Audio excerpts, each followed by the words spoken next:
This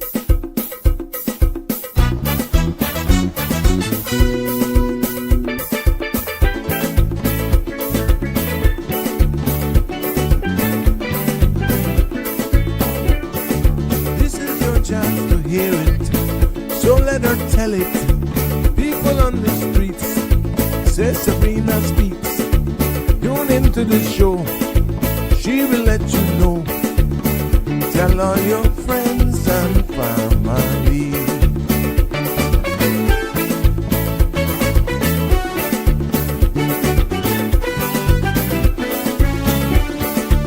Real talk is no joke.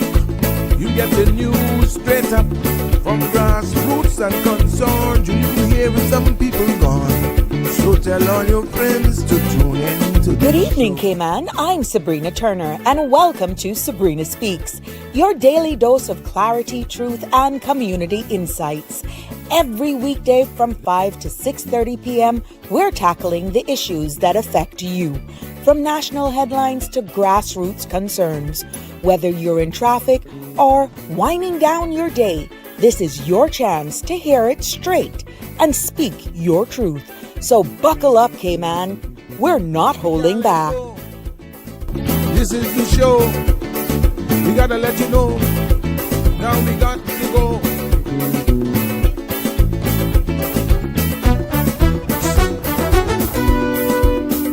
And now here's Sabrina.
Yes, welcome to another episode. There I am. Let me get this off. There, little bit of green.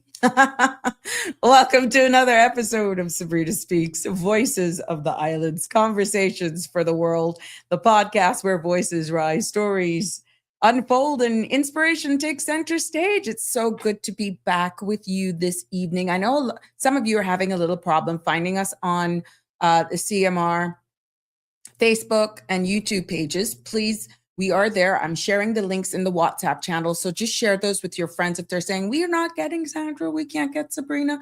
And also you can find me on Sabrina Turner Community Activist on Facebook.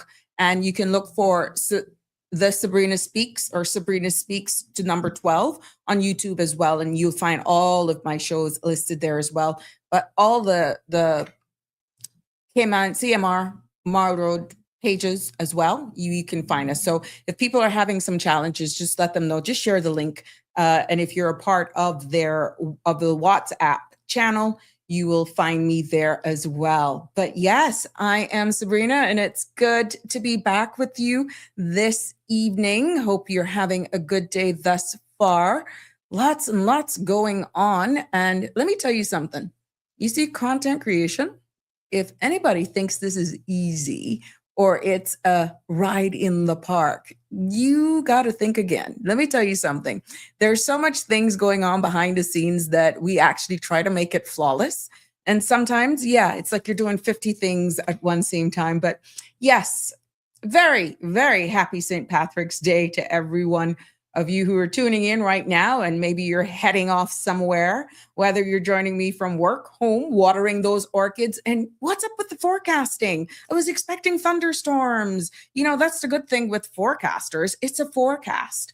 But I'll get into the evening's weather soon or in a few. But yeah, whether you're joining us from watering your plants, your orchids, whatever it is you're doing, or sneaking a little listening in while you're taking a break at work, welcome to our special edition of Sabrina Speaks right here today. And we're learning and leaning into the spirit of celebration and culture and connection. Yes, might as well. It's always been a big thing on the calendar, and we see it. We got some stories of ourselves to tell, and I'm talking about St. Patrick's Day. Maybe Irish in origin, but the joy, the storytelling, the music, the sense of community, that's something we understand deeply right here in the Cayman Islands. So I want to encourage you to go ahead and, drop a comment if you did something special today. Maybe you got pinch, or let me know if you learned something just by giving you a tidbit yesterday on St. Patrick's. I learned a thing or two. And let me know where you're watching from as well. And tell me if you're wearing a bit of green today as well, just to get into the spirit. You'd be surprised. Your last name may actually connect you more than you know. So yes, even if it's just a green thought in your mind, we'll count it in.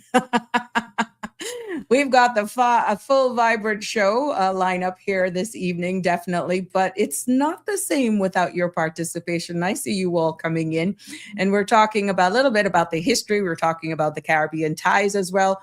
We're even talking about some of the food. Yeah.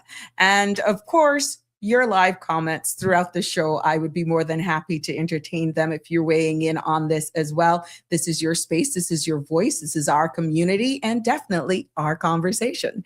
So settle in and share the live with your friends and family. Let them know that we're celebrating St. Patrick's today, Cayman week. The warmth, the laughter, and lots of heart. That's how we do it here. You know how it goes, because the content you're about to hear, including any discussions or opinions from myself, guests, and our participants, is intended solely for general informational and entertainment purposes. It's not a substitute for professional legal, medical, or financial advice. So I encourage you to consult with a qualified professional regarding any specific concerns. Bridge Media Limited and all its affiliates disclaims all liability for any decisions or actions taken in reliance on the information presented. Yeah. So good to be here with you. I see you all. Yep. What's up with the forecasting? A lot of you were a little disappointed, weren't you? Even though the sun took a little while to come out this morning, but that's why it's important for me to just let you know it's a forecast. Compliments of the Cayman Islands National Weather Service. Let's take you into this evening's weather report and update. Occasional showers with isolated thunderstorms at times are expected across the Cayman area through the next few days as a prefrontal trough continues to develop across the Northwest Caribbean and is being fueled by moisture drawn in from the Southern Caribbean. An associated frontal boundary across the Yucatan Channel will clash with this feature and maintain those conditions mainly across the sister islands through Friday morning. A thunderstorm advisory is in effect due to moderate to high chance of thunderstorm activity in and around the Cayman area. Now for our tides, there will be a high tide at 8:51 this evening, a low tide at 2:56 a.m. The sun will set this evening at 6:35 and sun will rise tomorrow morning at 6:31. Now the outlook is calling for similar weather conditions through Friday morning. So yeah, that's the thing, with the weather. It's a forecast. And even though I know some of you were a little disappointed because I heard some rumbling last night. And but it never came. Do we be thankful? Yeah, maybe you had outside fans. Now let's turn our attention to global and local news update, making headlines today, not only locally, but also internationally and regional as well. We begin with developments in government news, and changes are coming to immigration policy. The government has confirmed that new amendments to the immigration law will come into force on April 2nd. Opposition members have criticized the process, arguing that the bills were pushed through without the required public consultation period. Now, the changes are expected to take effect and affect several categories of residency, work permits, permissions, and officials say more guidance will be released shortly. In other local news, the Cayman Islands Postal Service has unveiled a new stamp series celebrating the nation's 4 female national heroes. The collection released earlier this month features denominations from 20 cents to $2 along with a special first day cover. The project was developed in partnership with the Protocol Office and the National Archives and aims to honor the women who helped shape Cayman's history. And in other local developments, a major landmark ruling on PR points for dual citizens. A major immigration ruling is set to reshape how permanent residence applications are assessed. Now, the Immigration Appeals Tribunal has clarified how dual nationalities are scored under the PR point system, resolving years of uncertainty around Factor 8, which awards points based on country of origin. Now, the decision brings long-awaited consistency for applicants holding more than one passport.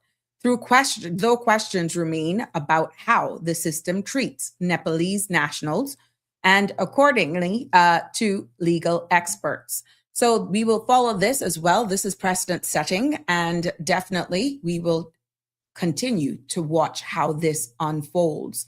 Now, meanwhile, other government updates is that the Cayman Islands government has released extraordinarily Gazette number 17, which is detailing the latest official notices and legislative updates. Published on March 6th, the Gazette includes commercial announcements and regulatory changes relevant to businesses and residents. The government is encouraging the public to stay informed by reviewing the document online or subscribing to official updates. And more on local news, Cayman Islands Prep and High School hosted one of its largest Conyers International School Debating Tournaments last night, marking the event's 20th anniversary. 80 student debaters from 11 schools across Grand Cayman and Cayman Brac took part, supported by more than 70 volunteer judges and over 50 prep student helpers. Prep teams performed strongly, with Zach Waltler and Pereira placing 5th, and Gemma General and Joanna O'Connor finished 8th. Distinguished guests, including Governor Jean Owen, Premier Andre Ebanks, and several other members of Parliament, with Justice David Doyle serving as the final round's guest judge. Now, organizers say that the tournament success was driven by outstanding student leadership and community support. Congratulations. Very interesting. Let's turn our attention over more now to the Caribbean regions. Out of Barbados, the government of Barbados has announced a major new initiative aimed at giving every child a stronger financial start in life. Beginning this year, all newborns will receive an investment valued at 5,000 Barbados dollars, placed in an account that grows as they do. Officials say the program is designed to build long-term wealth, support future education, and reduce generational inequality. Parents won't be able to withdraw funds immediately, ensuring the investment matures by the time the child reaches adulthood. In other Caribbean news, dancehall legend Rodney Bounty Killer Price is set to be honored once again, this time by the Generational Impact Guardian of Cultural Award.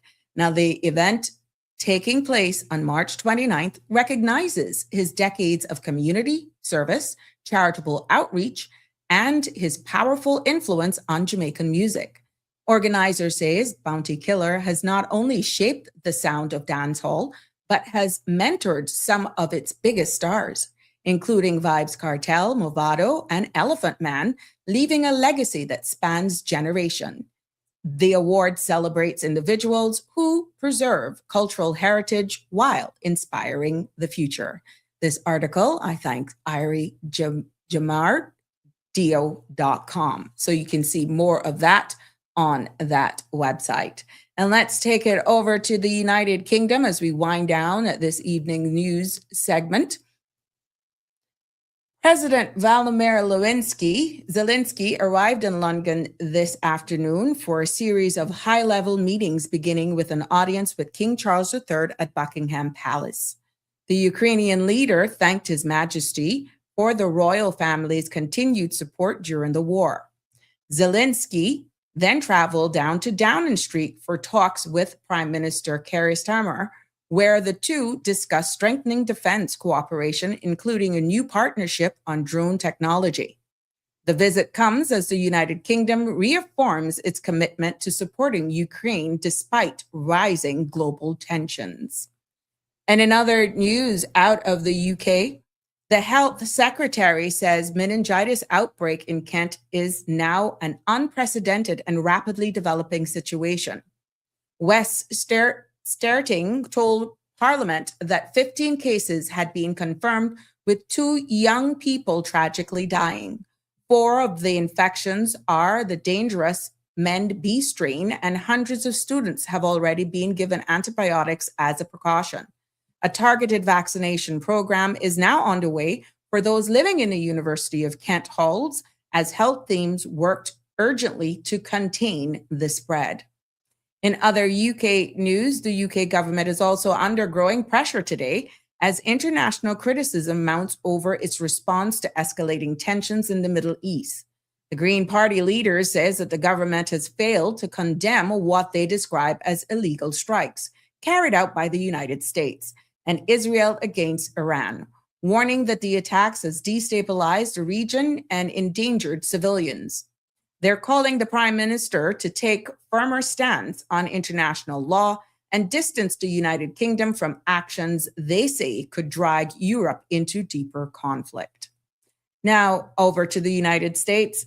Americans are feeling the impact of global tensions at the pump. With national gas prices climbing sharply over the weekend, the average price now sits at $3.69 per gallon, up more than 70 cents in just 3 weeks.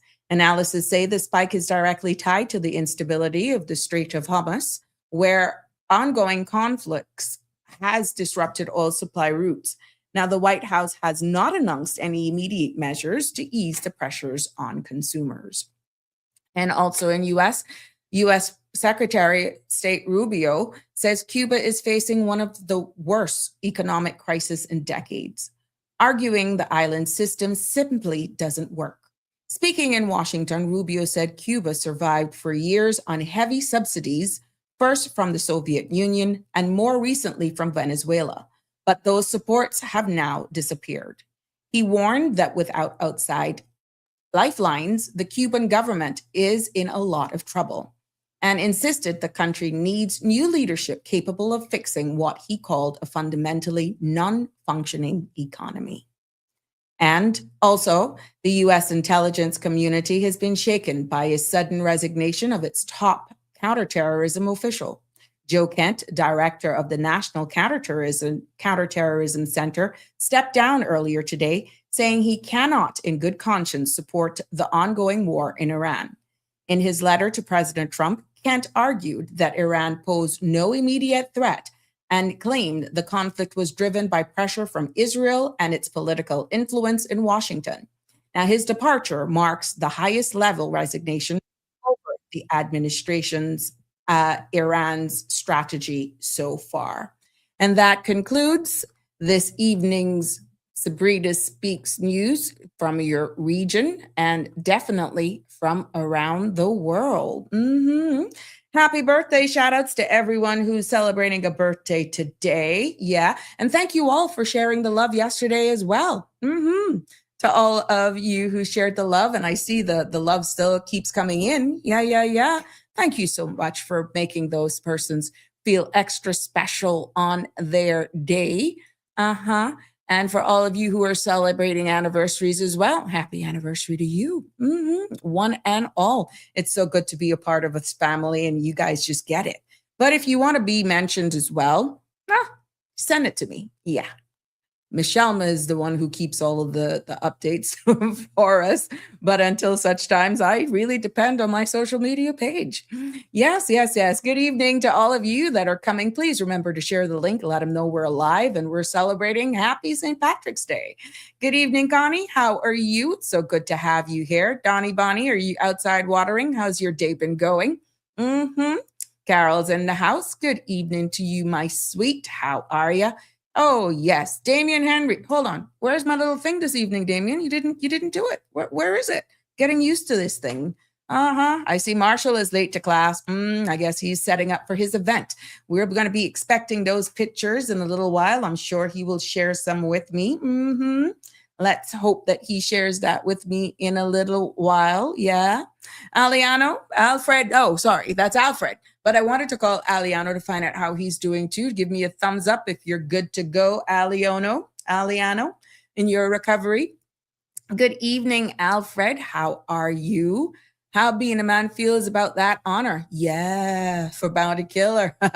Look here, and I'm getting into that entertainment saga. But it would be good to bring it up to see the feedback on that. Interesting. I didn't even realize how bad that industry is in a good way, where it's just constant at it. Wow, you got it. It must be taking a lot out of you to try and maintain a certain stance. But it'll be interesting. We're definitely following that, Alfred. Definitely.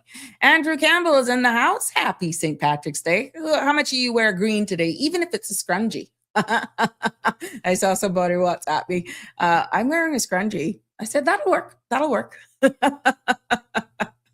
Yeah. Philip Murphy says, benefits are better here. You must be Irish. No, I'm not. I'm just basking in the moment because of the diverse community that we have. And when I was doing my research, it will amaze you how we can tie this into some of the surnames that are here. And I'm quite sure if some Caymanians really dig Phil Murphy, you would be floored. We got more ties than we think. And that's why I thought I should share it today, just to give a little fun instead of the hard hitting topics all the time, and to give some background about it as well. Yeah, I thought it was fun. Mm-hmm. See, Ebanks, good evening to you, my sweet. It's so good to have you all joining me here this evening. But you know what? There's still another segment that we got to go, and I'm loving this because thank you. People are sharing the stuff with me, and I'm going to make sure that you actually are keeping a note so that you don't miss out anything. And I'm not going to tell you I'm going to get it all, but once I'm aware, I'm definitely going to share it with you. And what's making this evening's community calendar and gentle reminder, want to make sure, let me know if you like my images. I'm creating all of these little thanks to my helpers in the background. AI. Yep. I'm just busy during the day, but yeah, I'm loving it. And as I continue to learn this space, but making it into a community calendar and a gentle reminder that this Thursday, March 19th in East End, you're being invited. The community is invited and everyone is invited to a very special event. Yes, that event is the groundbreaking ceremony for the new George Dixon Park. Now, the Honorable Isaac Rankin is welcoming residents, families, and supporters to come out and be a part of this important moment for East End.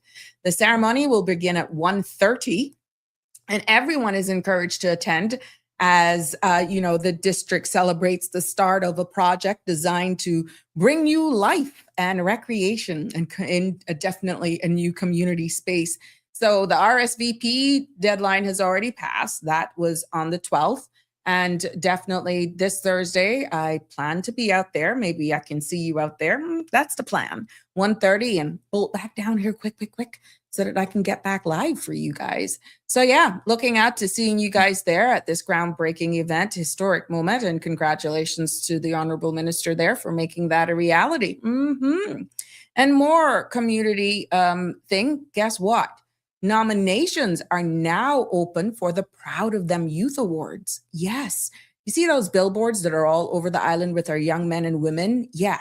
If you want to nominate somebody, the nominations are now open for the Proud of Them Youth Awards. And this is celebrating outstanding young Caymanians between the ages of 10 and 25.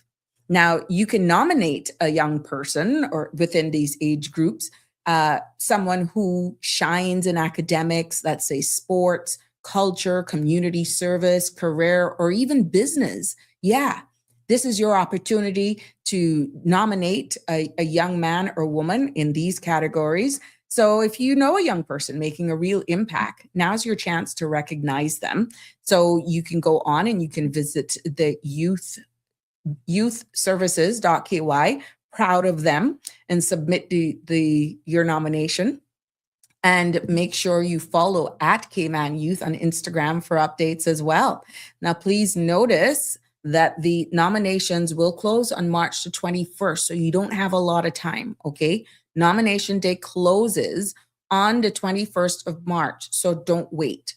These young people need to be recognized, and we want to make sure that they're given the best opportunity and especially be recognized. So yeah, if you know a young man or woman or a group of these children who you feel, have made a significant contribution, or someone who shines in academics, sports, culture, community service, business, yeah, you want to make sure that you nominate them. And like I said, the deadline is March 21st, 2026. You see, I got it up there. There's a reason for it. Okay. And also in our community calendar for today, the gentle reminder, the Cayman Islands government is still now accepting applications for its 2026 scholarships programs.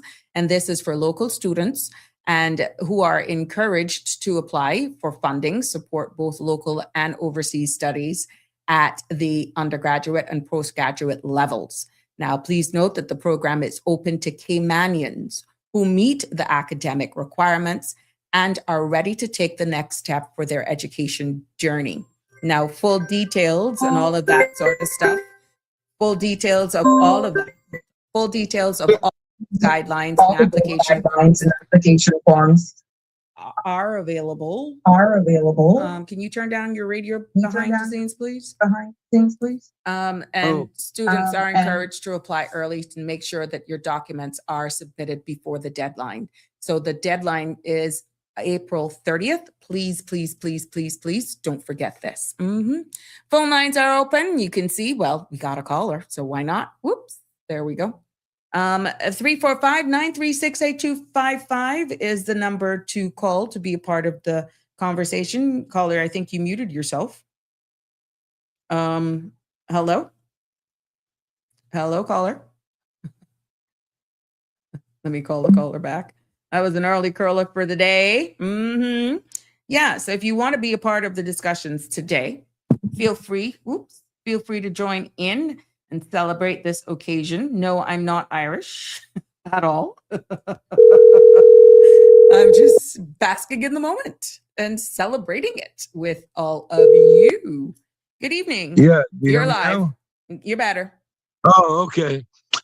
Something's going on with my microphone. Oh, okay. Yeah. In honor of St. Patrick's Day, I have an Irish joke. Go ahead. All right. Good night. So keep it clean. This keep it as clean as possible. And a guy walks up to the bartender. The bartender says, "Well, what are you, Protestant or Irish?" He said, "I'm Jewish." So he said, "Well, are you a Jewish Protestant or a Jewish Jewish Catholic?" That's the joke. Oh Lord, only you, only you. Well, happy St. Patty's Day to you, my love. How are you today? You having a good time? All right, I'm gonna get back to my cooking now. What are you cooking today? Oh, making some Cajun chicken, rice and beans, and some frozen California blend. Nice. You enjoy the kitchen, don't you? Yeah, I do. I love cooking. Okay. It's kind of hard when you're cooking for one person, but inevitably one or two other people show up, and if there's leftovers, just freeze it and cook something else. And yeah, good for you. I can't eat the same thing 3 days in a row. So my friend, I'm the same way. Ain't nothing, but now chili gets better with time. But for me to eat that, it does. That's one of the only dishes. Cooked chili. You have cooked chili and then take one thin slice of red onion and put on top of it. Nice. I dice mine. Oh, that's the bomb. Little cubes. Yeah. You're getting me hungry now. Go back to your cooking before it burns. All right, Sabrina, take care. Have a good evening. You see, that's what this space is about. Look at there.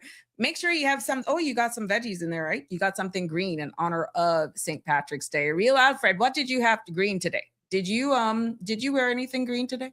Damien says, "Oh, thank you so much. Understanding is deeper than knowledge.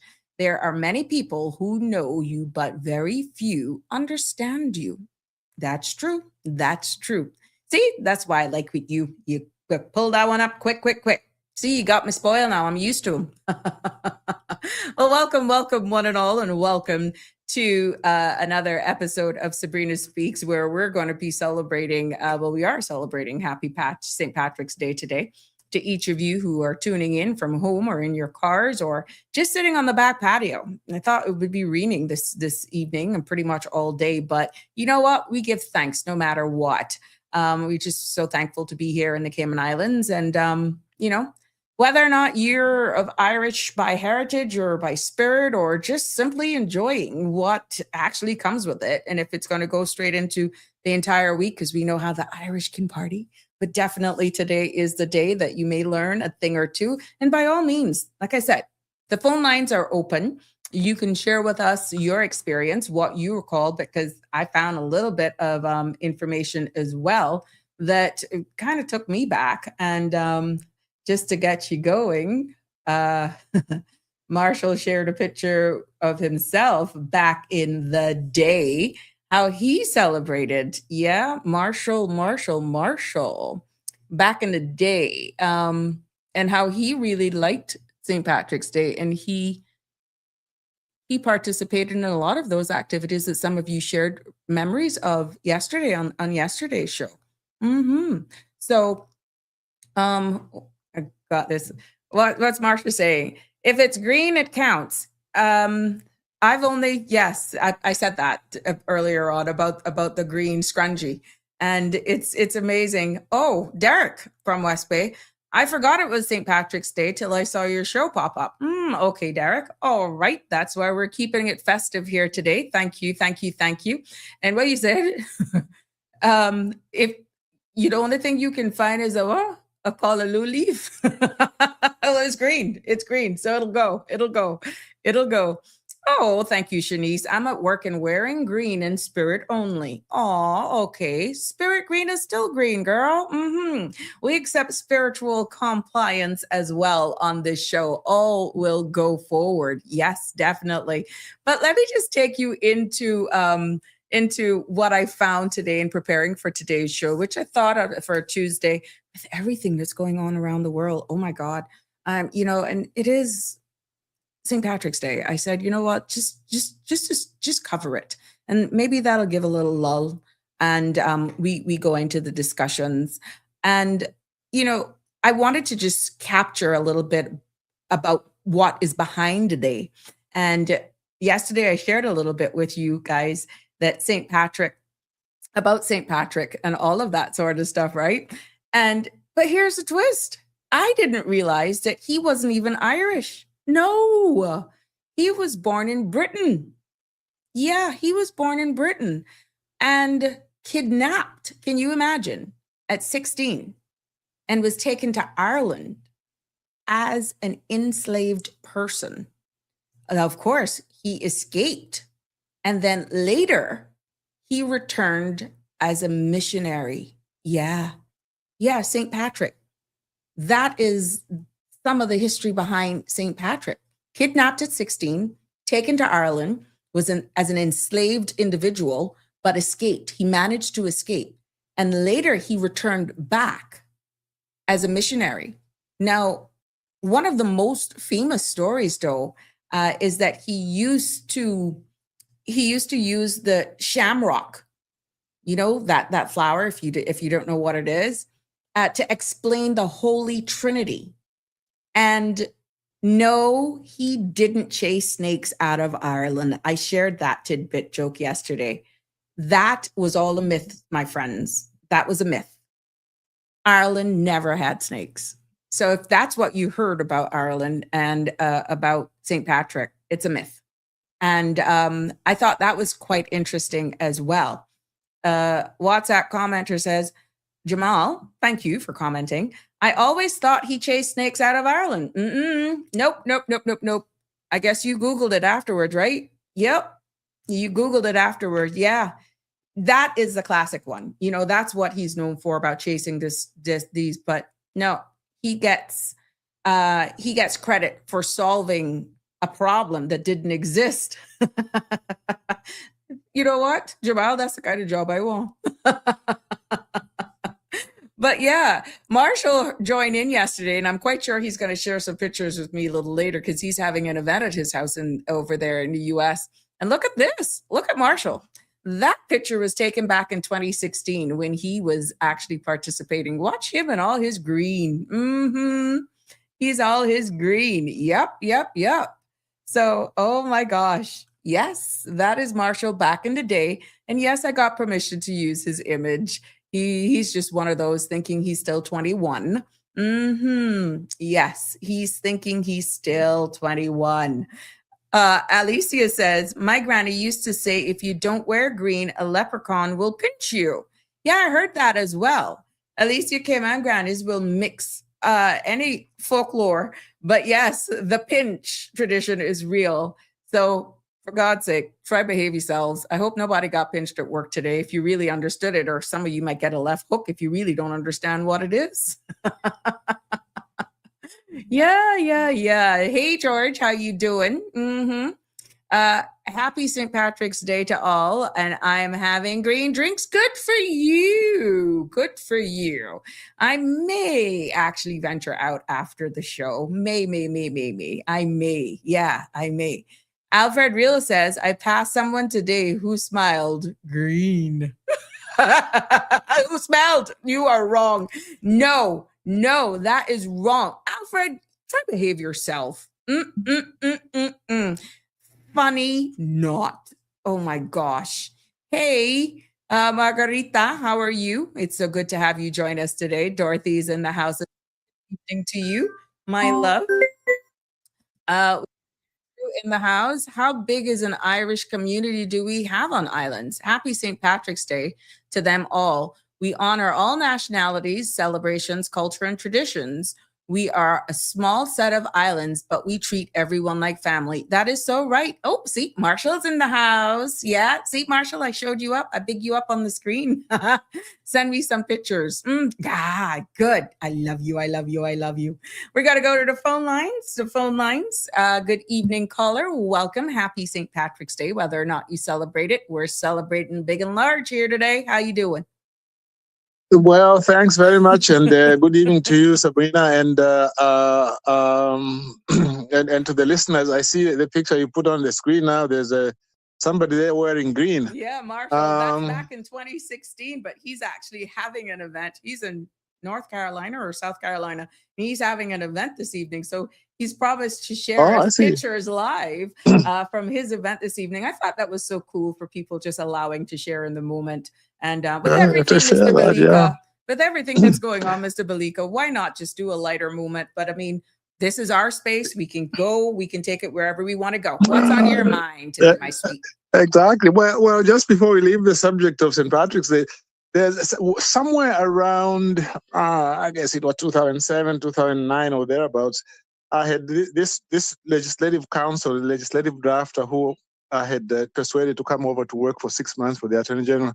And I knew him well because we worked on the same World Bank project in Africa for 2 years. He actually, otherwise he worked in New South Wales for 22 years. But anyway, so he came over and he happened to be in Cayman for St. Patrick's Day. And then he said, well, are there some bars where they celebrate St. Patrick's Day?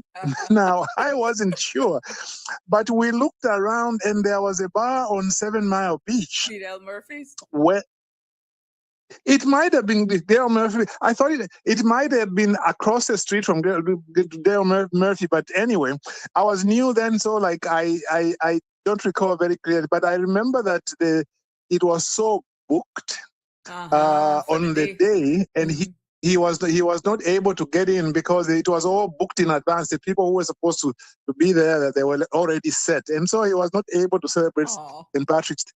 I mean, he's Australian, but he he has got one lineage which is Irish, so he wanted to do that. It was at that time, although I know about the Murphy Club, and I had gone there a number of times. I just didn't realize that on St. Patrick's Day that there's quite some people who celebrated it strongly. There was So an event that happens across from just before Peppers. Now there's a restaurant there. It skips me right now, but they used to have a rock, and there was a competition. They would do it as a fundraising thing, and you had to go and you dress however you wanted to dress, and you had to keep your hand on this rock.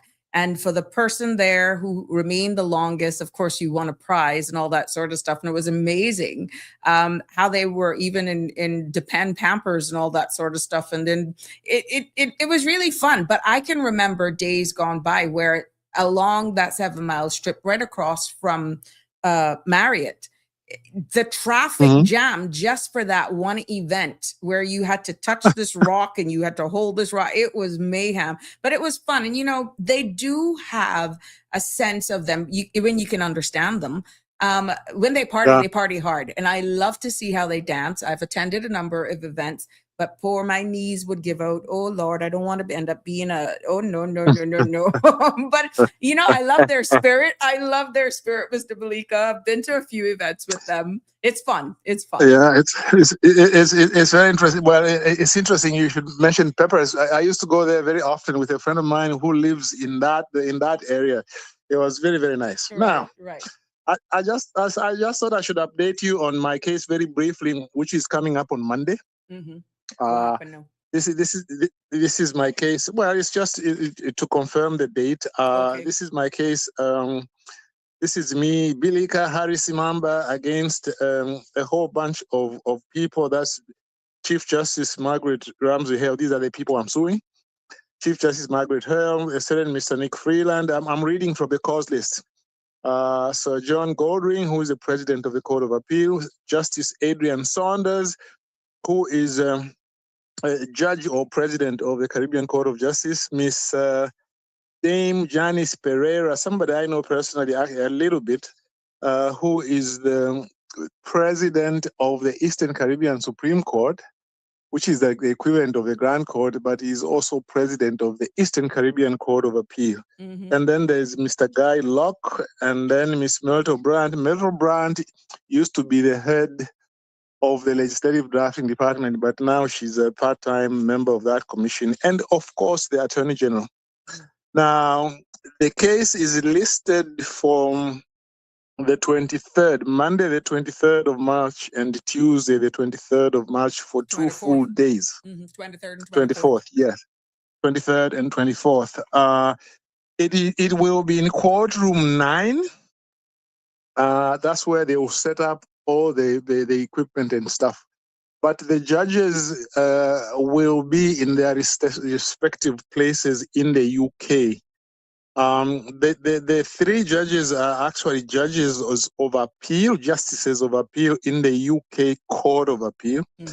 And they are the Right Honourable Sir Nicholas Underhill, the Right Honourable Sir Stephen Irwin, and the Right Honourable Patrick Elias. Now, it will not be live streamed, but you can go there in the courtroom and watch it. But they have sent me a Zoom hearing, a Zoom link, and so you can connect by Zoom. Now, this is not illegally being done. I've got the order of the court. I requested it.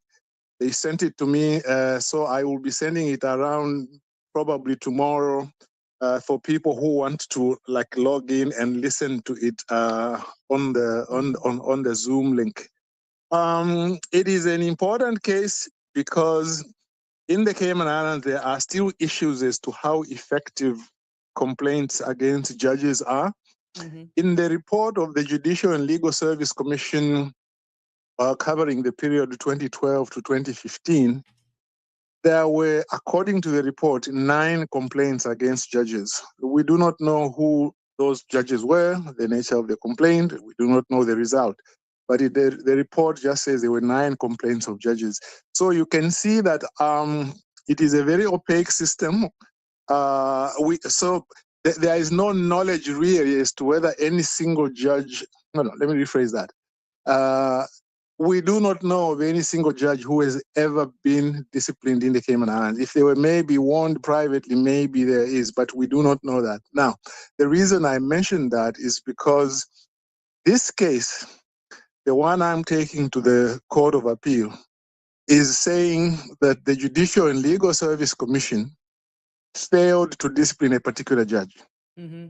What has happened is that it went before a judge, Justice McCarthy, who was an acting justice from Barbados. He said that it had no merit and so on. I think that guy needs to go back to law school, but let's leave that for another day. Then it went to a Justice Claire Montgomery, a judge of the Court of Appeal, who also dismissed it. So at that point, I wrote to the president of the Court of Appeal and the governor to say, look, I think you need to get independent judges from elsewhere. So effectively, all the current judges of the Court of Appeal, I think I mentioned this to you earlier, all of them have been recused. So that's why they have got these special judges, the 3 of them, to be able to listen to this. So that's where with this, I will send. Yeah. Let's say, should you become a successor at this case, what does it mean for the Cayman Islands? What would be the precedents that would be setting, if without going into the details? Let's say you're successful at the case. What would it signify for Cayman? Yeah. One, I think it will. Okay, let me not get into some of the indirect things. Yeah, we don't want you to go direct specific. thing. Yeah. Let's say it's all done and dusted. You've won. What does it mean? Well, I wish to win on one of the 26 grounds of appeal. So, like, depending on which one I win, so like the result will depend on which ground I win. But it is possible. I think it is possible to distill it into 2 or 3 things. The first thing, I think it will show that even a body which is as powerful as the Judicial and Legal Service Commission can be judicially reviewed, and they can be that a court can find them to be liable. Mm-hmm. Now, that's very important, because I know a lot of people who have complained against different judges, and because they have known about my case, they have sometimes called me, where do I go to complain about a judge, and I would help them.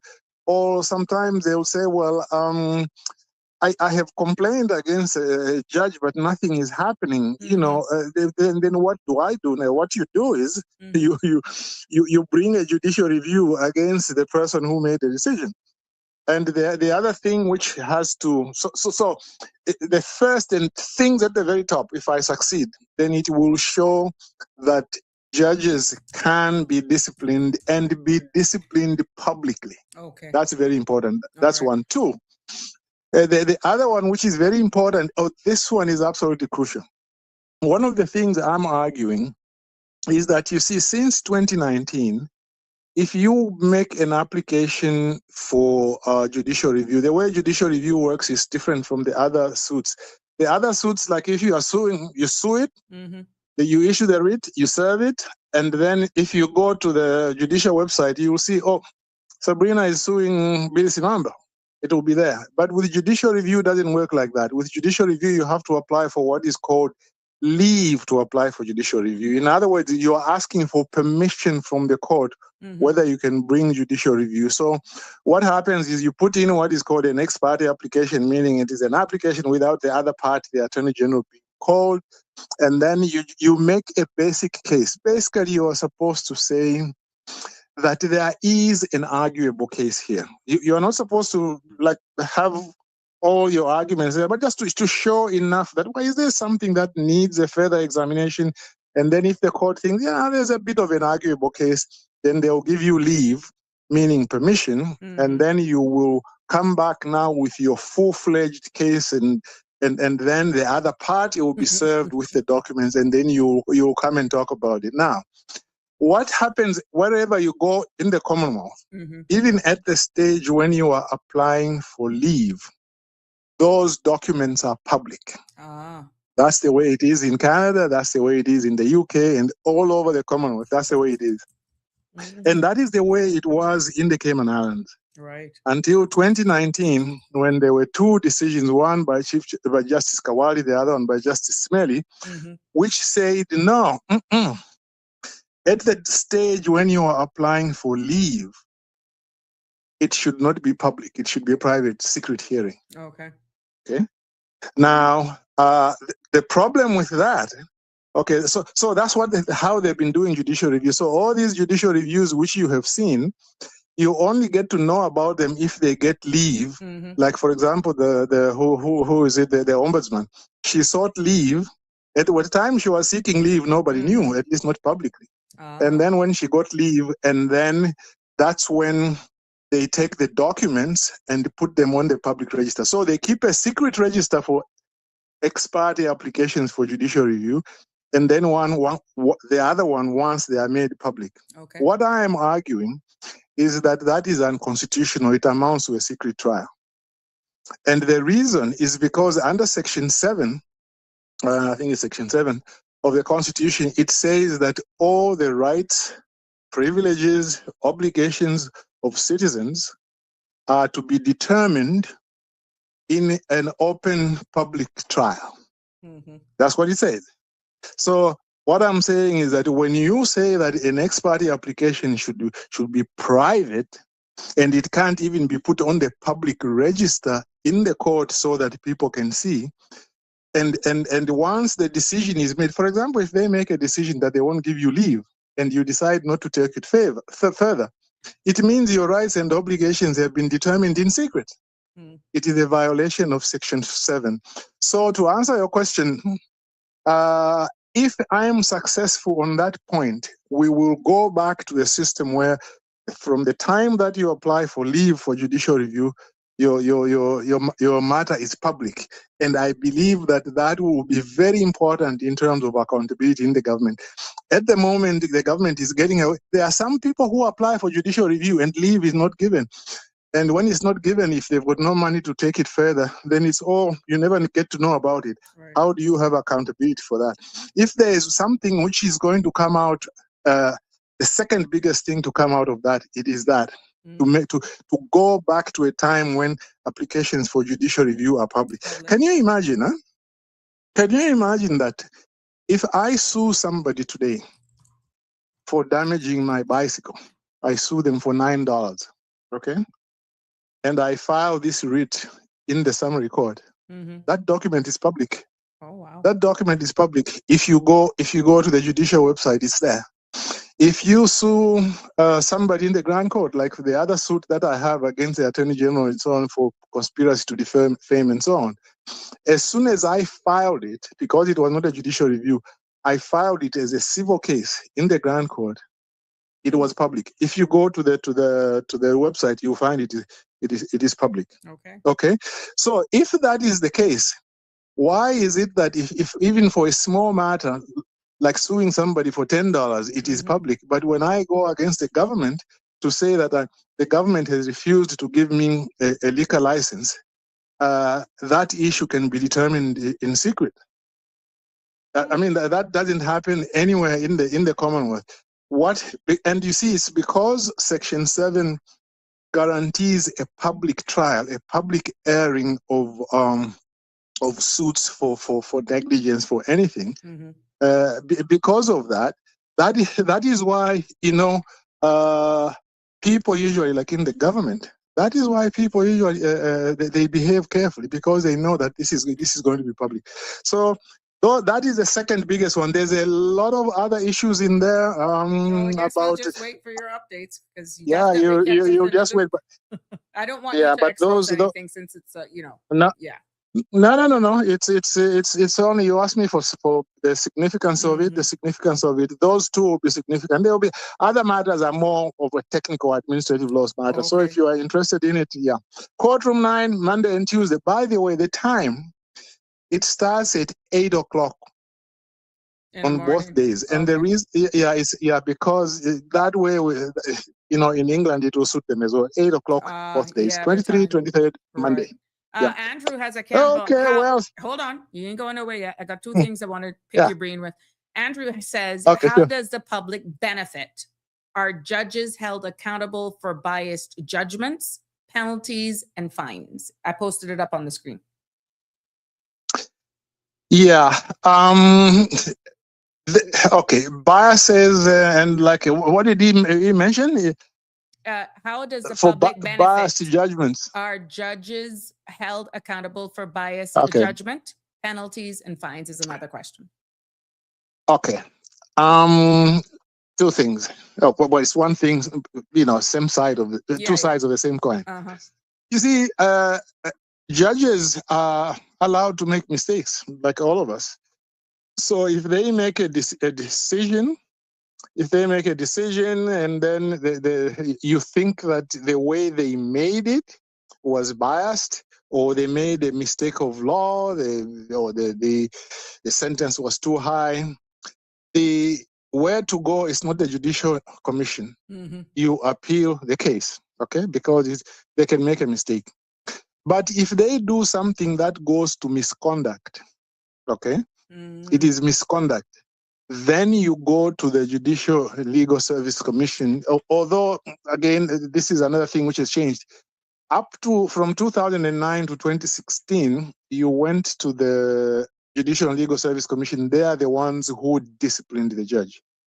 But in 2016, the Constitution was amended so that in the Grand Court, if you think a Grand Court judge has has misconducted themselves, you go to the Chief Justice. Mm-hmm.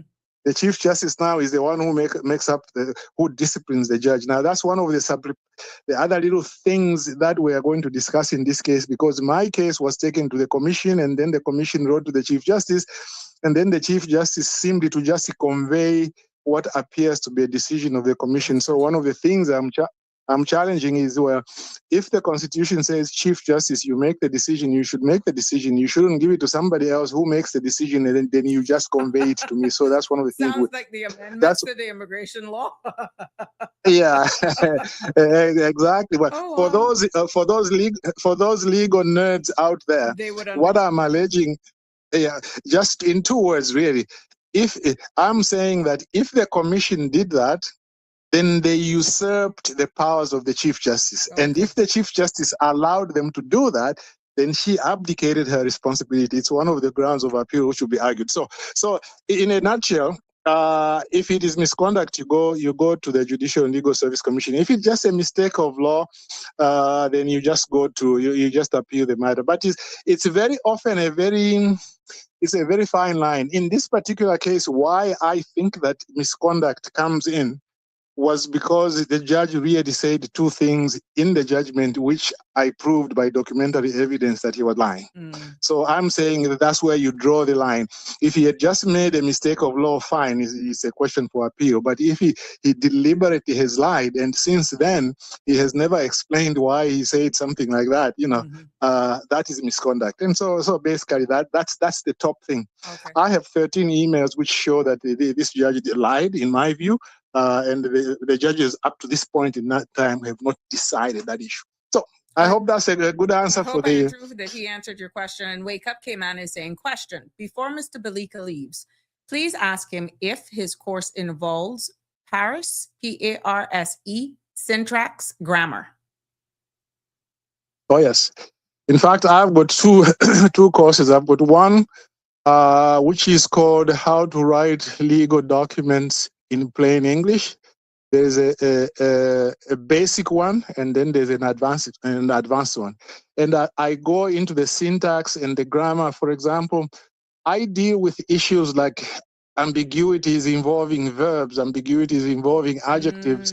And I mean, it teaches you all those word handling skills that you need for regular writing. But also it teaches you some of the things like you tend to find in any piece of writing which are ambiguous. Yes, it does cover grammar and syntax and just how to write plainly. Okay. Yeah. It covers what is called plain English, because in the old a lot of people like to speak that lawyerly language. what we do these days when we write legal documents, we try to write in a way that everybody will understand. Yes, you don't have Actually, to you be will see. into. It's like when they're speaking on the floor of Yeah. Parliament. It's so British that many people lose because they lose you on how it is. Exactly. And you will find that, for example, like in Australia, when plain language really came, a lot of law firms, what they did, they took all those documents, like the leases, the mortgages. You think about any legal, the wills, all those things. Yeah. They had people who had now become specialized in plain language. Then they rewrote all those documents in plain language, because what happened is that if you were a firm and your documents had been made into plain language, people wanted to come to your firm because they could understand the document. Understood. That's fair. Yeah. So that's fair. yeah. So that's the thing. Last thing I want to draw to your attention. I want to thank the person who sent Yeah. me the link on YouTube, Yeah. on WhatsApp as well. I think it's worth mentioning, and because we're all in the middle of this whole immigration law being implemented now on the 2nd, it now on the 1st no more, so it will be on All Fools Day. Thank God they Yeah. must got the hint. This was shared with me. Listen to this. And it's going to take, I want your feedback on it. Very interesting though, in the Turks and Caicos Islands. Guess what? The Turks and Caicos Islands government is proposing a major change on its immigration rules. Now, under the draft legislation, work permit holders would need to earn at least $5,000 per month before they can sponsor a spouse, child, or living with them. Now, according to the immigration minister, Jamel Robinson, says that this shift moves away from the traditional skilled and unskilled categories, focusing instead on the worker's financial capacity. Now, what applicants will also need to prove when they're making their application is that they still meet the income threshold every time they renew their work permits. And officials over there in Turks and Caicos say that this goal is to ensure families living in the territory can fully support themselves without relying on public services. Now, just for those who are into the numbers and trying to do it with the comparison of Cayman, just FYI, $5,000 income rule in Turks and Caicos is in US dollars, which out of roughly 4,000 Cayman dollars, right? So by comparison, 5,000 CI dollars would be equivalent to 6,000 US, since Cayman dollar is stronger. So for those of you who are saying, well, what is that? That amounts, that this is quoted here right now in US currency. But if you see what they're doing there in Turks and Caicos, Mr. Balika, what's your way on that? Can you imagine? They're not setting a national minimum wage. They're setting a salary for work permit holders that is 5,000 US a month to have a spouse or child as a dependent. So in other words, you get a job. If you get a job that pays you $4,000, you'll take the job if you want, but your spouse is not going to join you. That's exactly what it's saying. You can't apply then to have a spouse or child. Nope, because you would not meet the income threshold. How does it work in Cayman at the moment? I know when I first came to Cayman.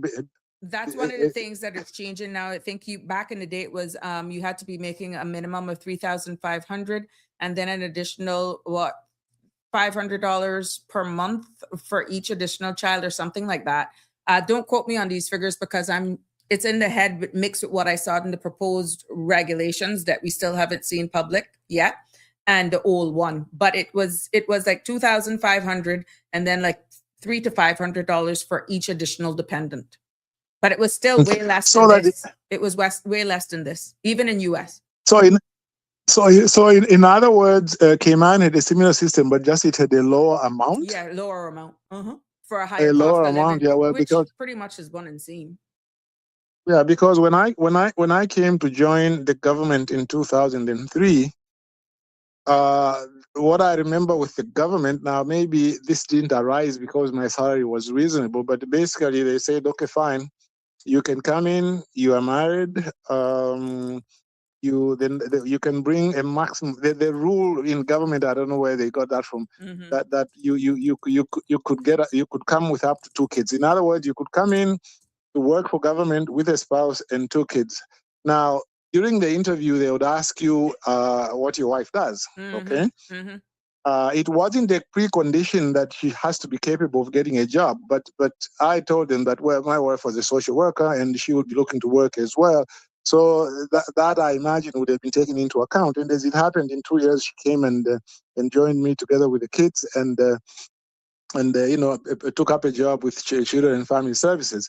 I mean, this is, I think at the end of the day, it will depend on where they peg it and where they put it.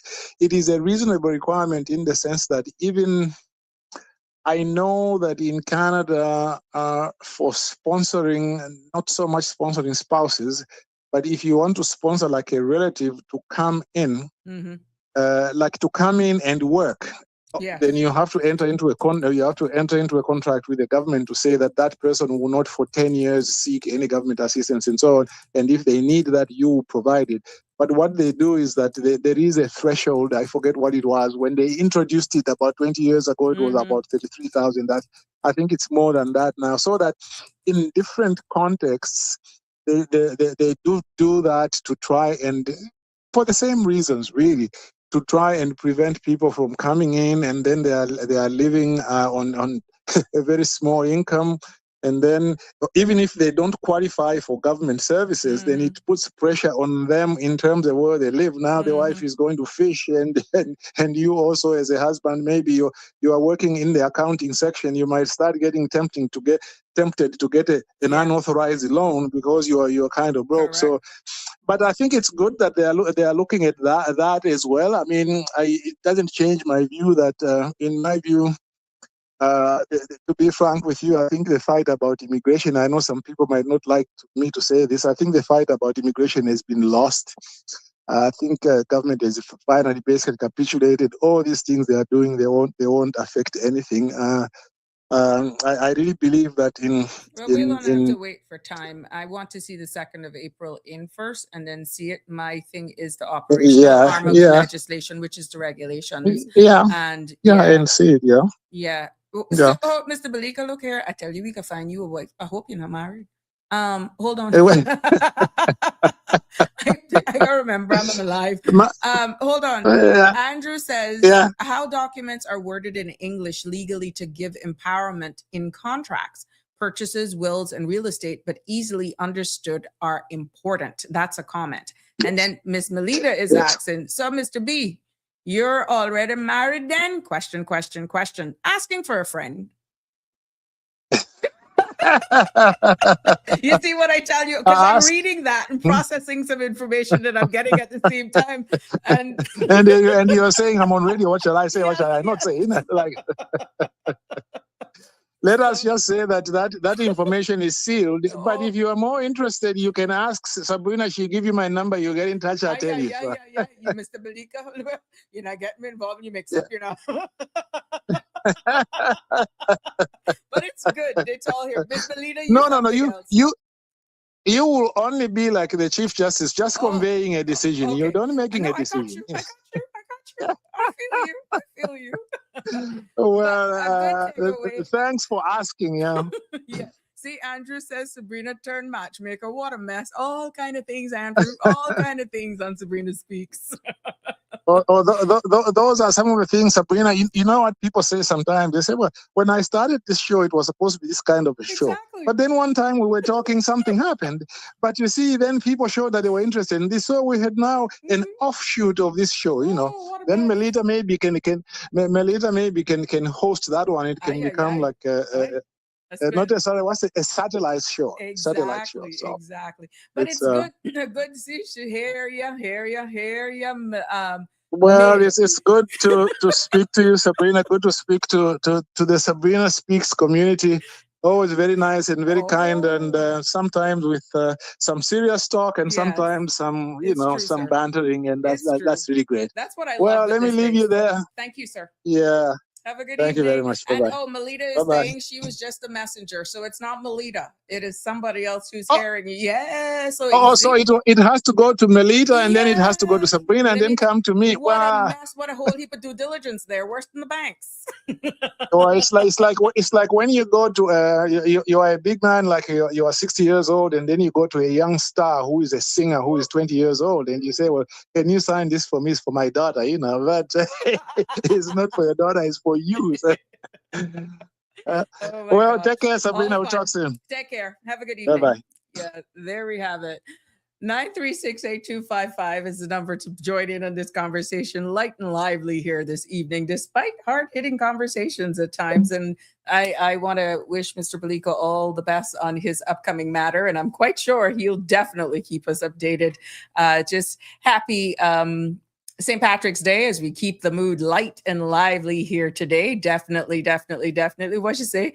Yeah, she's making that point clear. Andrew, she's trying to step back. She's making sure now that we don't say it's her, it's somebody else. She did say she was asking for a friend. Yeah, asking for a friend. Me too. I always ask for a friend. That's the indirect disclaimer, Andrew. But I believe you, Melita. Yeah, right. Let's keep it on to the conversation. But what do you think about that for the Turks and Caicos? Thank you for the person that shared that with me on WhatsApp. It just clearly sends a strong message that, look, in the Turks and Caicos right now, at what's being considered, if you don't make 5,000 US a month, they're pretty much saying, don't even waste your time to put. Don't even waste your time to ask for a dependent. And you think that should be the same semblance here? But for us, you can combine incomes with the dad and that sort of stuff. We kind of stretch it out a lot. Should it just be if it's a child that it's both parents if they're here? What if it's a single parent home? As long as that salary don't meet your threshold, should you think the board should have the right to extend it to maybe an aunt or a cousin or somebody, or it should just be black or white? It's interesting how that will actually play out there, just continuing on what the Turks and Caicos are doing. But let's see exactly how that will play in as we continue to evolve and wait for April 2nd as well. I hear you now. Oh my goodness. But yeah, let's take it back to the facts, because I found out that some surnames that we have here are actually quite closely linked to the Irish community. And if you didn't know, you may actually be carrying a name that you it's our little secret, and I sharing a thing with the soul. Just me and you. Wink, wink. Plenty of people here in the Cayman Islands, and I'm realizing that may not realize that we actually do have our own Irish history and other Caribbean islands as well. Now, while we didn't in history, I found out today preparing for today's show, while we didn't have a large Irish settlement like Montserrat, Barbados, and even Jamaica, we did actually share threads in the wider Caribbean story when it came to Ireland, right? And what it comes back is that Irish surnames appearing in early Caymanian records, yeah, that is a fact. And Montserrat, guess what, is the Emerald Isle of the Caribbean. They literally have St. Patrick's Day as a national holiday. And back in the 16 to 1700s, Irish indentured servants in the Caribbean, they pretty much came here and they did what they had to do amongst these different islands, right? And when you look at that, I didn't realize that our names, such as like the McLaughlins and all of that sort of stuff, were actually part of that. Yes. McLaughlin is a classic Irish surname. And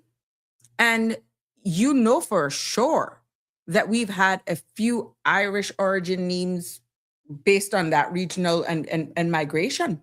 Yeah. Yeah. Got a WhatsApp from a Peter here. Yeah. I lived in Montserrat for 2 years. There's St. Patrick's Day. Their St. Patrick's Day is serious. Thanks for confirming that. Yeah, they do it big over there from what I'm understanding. And remember, we've had some people who have migrated here from Montserrat because of the volcanic eruption over there. And we had some of them come here to be a part of us. But right now, they're the only place that really, outside of Ireland, that really has it as a national holiday. Even though we will have events and all that sort of stuff, if you're not really connected to the Irish community here in the Cayman Islands, you'd have to go to Fidel Murphy's or something like that, or just meet up on someone at one of the watering holes and to really see what it is like. But the McLaughlins, yeah, I didn't realize that. So, yeah, you didn't know that. Oh, Johnny says, I didn't know Irish people came to the Caribbean that early. Yeah, back in the 16 and 1700s, they actually did. Cayman was part of the same regional network, even though our population those times were really low, really, really low.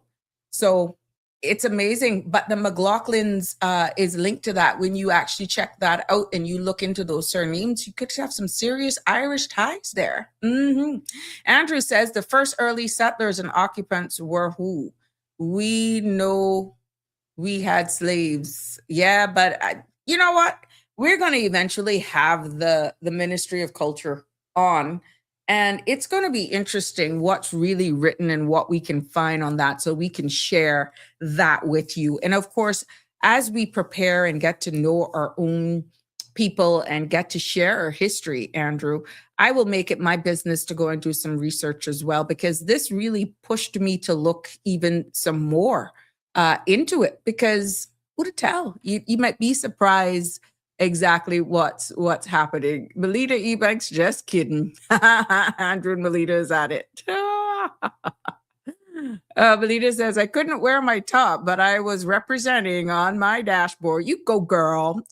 You get away. You get away with it today. You get away with it, my love. Definitely. Let's talk about the food, because you know how we are with food. It needs a plate. And Marshall, I'm still waiting for those pictures.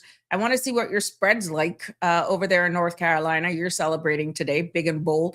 And the phone lines are open, 345-936-8255 if you want to join in with us this evening. Traditional, I thought this was interesting too, because even though I didn't link it to Irish tradition, did you guys know that their traditional Irish dish include corned beef and cabbage? How much of us eat that? And are you even linking it to an Irish tradition? And also this Irish soda bread and shepherd's pie. I know plenty of people who drink them Guinness. Yeah. Plenty of people drink Guinness. So it is, it's interesting how we're eating these things and we don't even realize that they're tied into other traditions. Yeah. Nadine says, oh, thank you for sending this. And I'm getting the WhatsApps are coming in. My coworker made green pancakes. I'm still confused. Why? Nadine, green pancakes sounds like a trust exercise, but I respect the commitment. Who would eat green pancakes? I remember one time I did a birthday party for my kids. They were my two boys. They were still very young. And what I did, they were into the whole Barney and Teletubbies and all this sort of stuff back in those days. They're older now. Oh my gosh, they're going to kill me for sharing this. And anyhow, I did the cheese sandwiches platters from Foster's those days because they're kids, and got them in a triangle. And then I made the different color cheese. I had them put a little food coloring in the cheese. And of course it was cheese, but it was different colors. And of course a parent called me and was like, the kid went to the bathroom, and they almost freaked out. Of course, when they go to the bathroom and they do the number 2, it's going to be a different color, right? But that was funny. So my love, Nadine, that's all I had to tell you about that. Eat them. but just try to remember you ate them, because when you go to the bathroom, OMG, you don't have to run to the emergency room. Andre said, I tried green. Really? He would try green rundown. Why not? How the heck would you change green rundown? That's brave. That would be a brave move, Andre. But honestly, with coconut milk and the seasoning, I don't know about that one. You could imagine your cassava and your breadfruit all being green. Now that's putting a Caribbean Caymanian twist on St. Patrick's Day, trying to incorporate Caymanian cultures. But what would you say about Swanky? Swanky would be green? OMG. We got Ruth Ann here said, I made Irish soda bread once and it was very dense. Yeah, that is actually the purpose. And a funny joke, it doubles as a meal and also as a weapon. They're so solid. You could use it as a weapon. Little joke right there. But yeah, they're very dense. The soda bread is very dense and it actually fills you up, but it can also be used as a weapon as well. So it'll be interesting how that, but could you imagine converting a Caymanian rundown dish with green dye? Oh, good evening, caller. Welcome to Sabrina Speak. What's on your mind? Good evening, Sabrina. Hi. Happy St. Patrick's Day. Happy St. Patrick's Day to you. Just a note of correction, right? Gentle correction, please. Yeah, go ahead. When it comes to surnames, any surname that begins with O, like O'Donnell, O'Brien, O'Connor, O'Neill, that kind of thing. Yeah. Those tended to be Irish. Oh, really? The O means it means descendant of or grandson of. And then any name that begins with Mac. So McPeel, McLaughlin, McDonald, McLeod. Yeah. They were Scottish. Yeah, I see So where we have another commenter, Miss Brenda, actually confirmed it. The McLeans, the McDonalds, the McCoys, and McLaughlins, O'Connors, etc. Yeah, confirming exactly what you're saying. Yeah, because the Mac means son of. Like in the Gaelic. So you had Gaelic that was spoken by Scotland and Ireland. But it was two different types of Gaelic. So you had Scotch Gaelic and you had the Irish Gaelic. Okay. But any name that begins with O is typically Irish, and the ones that begin with MC are typically Scottish. It's amazing what I was finding out. Thank you for sharing that, and thank you for all the comments that are coming in. It's amazing how, we just take these things for granted. Oh, you just look at people just having a lot of fun and not realizing how closely tied we are to it. We are. You'd be surprised when you dig deeper. But thanks for sharing that, my friend. No problem. All right. Have a good evening. You too. Thanks. Damien says, in the 1600s, thousands of Irish people were settled in Jamaica, becoming early English teachers for enslaved Africans, leading to a blended vocal DNA. There you go, boy. We getting it today. Yeah, that's right. And Real Alfred Real shares the same as the caller. No, Auntie Sabrina, names that start with Mac, Scottish. Names starting with O are Irish. Thank you. That's why we all learn here. I'm just so like it. Yeah, I'm so liking that vibe and just keeping everybody on track. Melita says food coloring is so much fun. Yes, it is. You got to remember, though. You got to remember. Andrea says, well, if you can more than 3 or 5 greenies, Heineken or Guinness stout and still walk up straight line, you're Irish. Let me tell you something, Andrew, they can hold it. They hold it together. They hold it together very, very. You can't keep up with those. You really can't. Drink in one sitting. Some of us will be looking for our ankles just trying to stand up. Whoa. Oh, really? You're eating green ice cream? For dessert. Nice. Yes, all good. Son of. Thank you, Miss Brenda. Thank you so much for that. Hear the voice. Then out, TD. All right. Oh, yeah. Oh, that's it, Melita. I gotcha. You wanted him to stay on a little bit longer, huh? Mm-hmm. But you can catch that voice every Friday evening at 10 p.m. Love and Lies. Yeah, Melita, hear the voice, the TD. I. Look, we gonna really have another show, because between Mr. Balika having secret admirers and people going crazy over the last caller's voice, I got a group that goes crazy over when even Danny called, but Danny got on drought. He put on the side for a little bit. Yeah, Danny got you all on drought. Good evening. Good evening, caller. Welcome to Sabrina Speaks. What's on your mind? Hi, Sabrina. Hello. How are you? I am fine. Just doing a lighter moment this evening, and it's amazing the Yes, the feedback that we're yes, getting, man. yes. It's cool. It's good as we learn. And happy St. Patty's. Yes, thank you, and Mhm. to you too, my love. Mhm. And for those of us that were born in March, Mhm. we tend to remember it. I But since speaking about the Irish and the connection to the Caribbean, Mhm. I I know that most people do not realize that the Irish had a very strong connection to Jamaica, more than any other Caribbean island. Mhm. Mhm. And the Irish were actually brought to the Caribbean as indentured slaves. Aye. And a lot of them stayed in Jamaica. Mhm. And when you look at the freckles, you Mhm. know they have Irish DNA Ah. because and the red hair.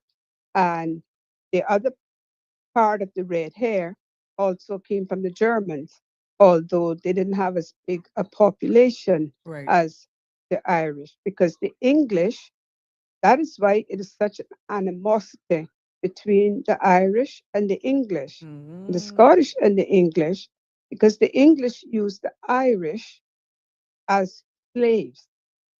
And they were the lower class of Mhm. the whites. Second then was the Scottish.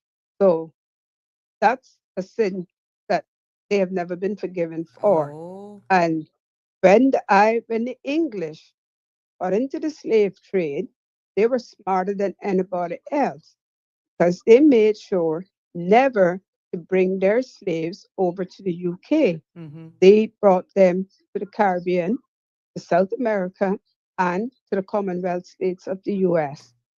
Because Portugal started slavery, Mhm. and um, taking them from Africa and bringing them over to Europe. Mhm. And when the English realized just how lucrative it was, Mhm. they decided getting on it, but they always wanted to appear, that their hands were clean. Right. So they wouldn't bring them to Europe. As I said, they did it then in, of course, the southern US and the Commonwealth states and South America and the Caribbean. Mhm. And the Guinness Stout in Jamaica, that's where that came from, the Irish, and even the accent. Mhm. Some places in Ireland, if you hear people speak, they sound very Jamaican. Yes, I saw something trending the other day on YouTube where this gentleman, he was a member of parliament. An MP, that's right. Yeah, and Hmm. he was that was patois, but he wasn't. And Hmm. he says, he was given. I'll try to find it and share it on my page. But I found Hmm. it quite funny. And then, Hmm. of course, once you log on it once, it keeps coming up on your Hmm. page. But that was quite Hmm. interesting. He's never even been to Jamaica, and he was honored though. No, He no, was honored to have yeah. been so highly respected and for all the Hmm. attention that he was getting from the Jamaican community. But the poor man, he was like, Hmm. what the heck has descended on me? I've never been to Jamaica. What are you talking about? Right. And all he's trying to get out of it, the more and more Jamaican he sounded. Hmm. But and then of course, if you listen to him very closely, there were certain words that he said that didn't sound Correct. Jamaican at all, Correct. even though it came out with the Jamaican accent. Yes. And it begs the question, um, why is it that Jamaica has a completely different accent than all of the Caribbean islands? It's true. It's You true. know? Mm-hmm. Hmm. And again, it is that influence of the Africanic, the Irish. The Irish is very dominant, and then the English. And the patois, of course, is a translation of the Africans and the French trying to translate their language Into. into English. Okay. Because and even in Ireland, they don't pronounce an H as an H. They say H. H, and you know that that's predominant what Jamaicans say. That's right. And again, that's where it comes from. And, some Jamaicans, depends on their level of education. If they're talking about your hair, Yeah. they don't say hair, they say air. Okay? And if they're talking about your ears, they don't say your ears, they say your hairs. So, and then this thing about, having tall hair and Yes, so on. yes, yes, Yeah, yes, yes. that's where it comes from. And it's very interesting if you read the history and the background of the Irish link to Jamaica. And yes, and then of course, I'm sure you know about the Windrush Yes, I generation. do. Yeah. Okay, because it all ties in there. And but that's why I keep saying you have to know your history, You do. You do. from whence we come it, there's we going, Mhm. and to deny that we had slavery in Cayman is really a shame, and it is sad because we did have slavery. And believe it or not, we had a lot of those Irish slaves right here in Cayman. Yep, they were here as slaves, but because of their white skin, they were treated better than the Okay. black ones. Yeah, Mm. and some of them stayed here, and of course, we have descendants of them, and that's easy to tell because you look at the green eyes with the kinky red hair, Yeah. the red skin. That is a combination of the blacks mixing with the Irish. Mm. So Interesting. again, You know gotta your know. history. You gotta know your history. I You see got to where know your history. you may know this too. Not that I'm doubting Andrew because he knows what he's saying, but because of your connects as well. He's saying that there is a German town in Jamaica where there is a dominant amount of descendants. Yeah, Germantown, if I'm not mistaken, that's in St. Elizabeth. And and the thing is, in St. Elizabeth, you have a lot of mixtures because St. Elizabeth is a merchant port. Okay, And that would make that's sense. where that's right. So um, that's where you had a lot of the Germans who integrated with the Indians and mostly with the Indians for some reason. And of course, their offspring, they're very beautiful because they had like that sort of olive color complexion with the red hair. Sometimes they had the blue eyes, and the French, and of course the Chinese and the Indians. You know, so St. Elizabeth is a very, very interesting place when it comes to integration in Jamaica because it's a merchant port and also Port Antonio. But St. Elizabeth has it more. That's why in Jamaica, when people have what they call high red skin, they'll say more than likely they're from St. Elizabeth. I've heard that. I have heard that. Yep. Now you have just put Mm-hmm. it all into context. And it's true though, even we have a Yep. number of them living here. And for true, their entire complexion, even their quality of hair, everything is Mm-hmm. different. Everything is different. Yep. Mm-hmm. Wow. And I mean, just to share a little bit of my history, my paternal grandmother, she came from India, and of course, her family also settled in St. Elizabeth. Okay. So, yeah, and That would that's where explain your hair. yeah, well, those that know my dad, Mm-hmm. sure they can see he's Yeah, Indian, yeah, yeah. Mm-hmm. and so we're watered down. Well, as my mother used to say, we were half. Yeah, she would always say that we were half breeds. So, no, what half was the half and what half was the breed, I don't know. Exactly. But Exactly. of course, she was Caymanian, Mm-hmm. but like many Caymanians who left and went, you know, to Jamaica, go to school. She was one of them, and of course, she met my dad there, and but then she brought him here. Mm-hmm. Aye, that's it. Locked Yeah, him down. even well, even though back then Cayman had nothing to offer. Right, right. Jamaica was by far the most developed island in the Caribbean and more developed than some of the United States. Mm-hmm. Again, people don't know this. Jamaica had railroads and stuff long before some of the United States had them. You know, and that's how you travel. I think one, two From of them are Paris. still in operational now for like the Keene and stuff, right? One of them, But I was Appleton going to Estates. Yeah. say Mm-hmm. they only use them now for transporting produce. Yes. Uh, Yeah. yes, not for transportation. Right, right. And of course, Jamaica had the theaters with the balconies, the Mm-hmm. what do you call it, with the private and so on. And some of them still exist. Of course, they were not able to upkeep them with the downturn in their economy. But Jamaica was separated in classes, Mm-hmm. not just by um, color, but by wealth. But So, that still somewhat exists today, even in the language, even though it's less in your face, it's still because you'd hear them mm-hmm, uptown and downtown and just certain mm-hmm, surnames. They're just certain mm-hmm, surnames. Like, for example, mm-hmm, let's say the Archers.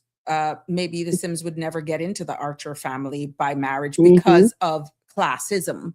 And it's amazing how that still is somewhat well and alive nowadays, even in Jamaica, with some of the names that you're hearing. mm-hmm. You don't get into Um, certain families. Mm-mm. exactly, but because of that classism, of Mm-hmm. racism, Mm-hmm. Mm-hmm. and don't forget too that Jamaica also had quite a big population of Syrians. Yeah. So, Yes. Yes. I, I mm, I saw that somewhere the other day too. I didn't know that either. mm-hmm. Yep, Mm. they do. And I just saw a comment on here. You see it from uh, Andrew. no, Which one? the Melida. It says, You're Miss all Brenda, around. right? And now you see, when you say all round, that takes me to cricket. Okay. Oh Lord, yes, you love that. Yes, Mm-hmm. because in cricket you have the specialist batsmen, specialist bowlers, and then you have your all rounders. Mm-hmm. Mm-hmm. That's what So I you. was wondering, if Melida watches cricket as well. Oh, okay. Melita is up to something this evening. She has really kept me going She, today. yeah, she's Oh, I saying love her. I love she, her.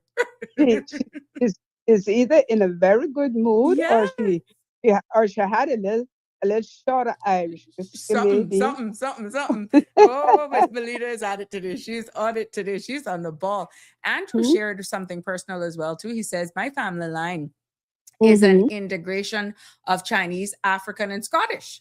The mhm, Chinese was sick of eating Chinese food. They wanted some mhm, oxtail. mhm, So mhm. I guess that's And how they well, ended up in Jamaica. if I am not mistaken, I think Andrew's mother has Caymanian roots. He Mm-hmm. can correct me there, but Okay. I, yes, I believe his mother came from Cayman, and if she herself didn't, then her family did. Mm-hmm. And of course, most of the Caymanians who went to Jamaica, they were the Cayman Braccas, because of Right. course it was there, Yeah. and like the Colonels, the Tibbets, and so on. And because many times when I was in Jamaica, I had them asking me if I knew certain people, but they were from the BRAC. You see, Mm. yes, and you might notice you had a handful of Jamaicans who also settled in the BRAC. Yeah. You know, Yeah. I can think of one family right now because the father was Indian, and he settled in the BRAC and married, had beautiful children, and sorry. Mm-hmm. But as I said, and then right here in Grand Cayman, because they're very clannish. And like for example, the Indians, they stuck together. The Chinese, they stuck together even though they weren't many. And the whites, they stuck together. And that's just the way it was. And of course, as I call those people the old timers, Mm-hmm. because back in the day when they came here, they integrated and they respected our culture. They, had their side thing on their days. Mm-hmm. But if they were married to Caymanians, they respected the Caymanian culture, and all of them were willing to learn it and to also eat our dishes. Right. Oh, Right. You see, where Wake Up um, Cayman Island saying that German town in Jamaica came from a shipwreck between the Brac and Jamaica. Some remain on the Brac. They're saying, I met 100% Cayman Braca that speak like a Jamaican. So it yeah, aligns well, back with what you say. Mm-hmm. yeah, well, German town in St. Elizabeth really is because of the German Mm-hmm. community. Mm-hmm. It had, nothing to do with the Brac. Obviously, we had no Germans here. So they were the German merchants, because you had the Indian merchants, the German merchants, the Chinese merchants, the Syrian merchants, and of course you had the integrated English, black and white.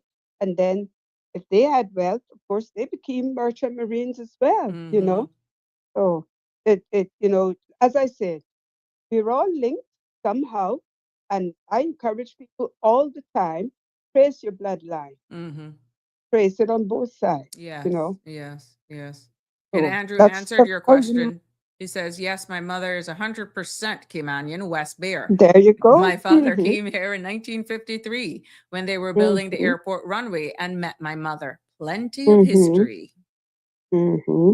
Yes. I see Melita's You see her now? clarifying that he's no cricket for me. She say, and by the way, they had a cricket tournament here, and Cayman advanced to the next round. I don't know if anyone No, could I write wasn't down. aware of that. Mm-hmm.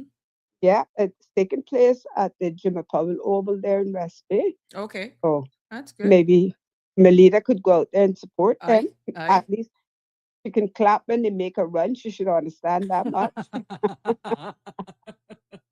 Hi, Melita. Yes, yes, yes. Oh, So there we yeah, go. but It's all I, good. I don't I don't know Melita. I mean, I've seen her name and stuff. I don't even know what she looks like, but she seems to be a really fun Lover, person. lover. Yes, her personality Lighthearted. always. Yes, yes, Mm-hmm. yes. And we need a lot Mm-hmm. more of that because we do some heavy hitting stuff here, and sometimes it's Mm-hmm. draining. But days like today, I mean, with everything that's happening around the world in our region and Mm-hmm. everything, man. I said, why not? And then by me preparing, and I found all of these stuff that links back to Barbados, Jamaica, and Montserrat and Cayman. I'm like, I wonder how much people really realize this.